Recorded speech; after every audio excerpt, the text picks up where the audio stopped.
Ya tienen ahí.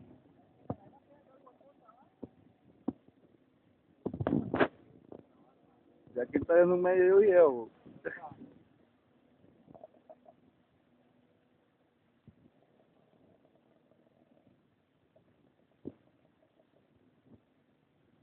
Dos se dice más mandando ahí.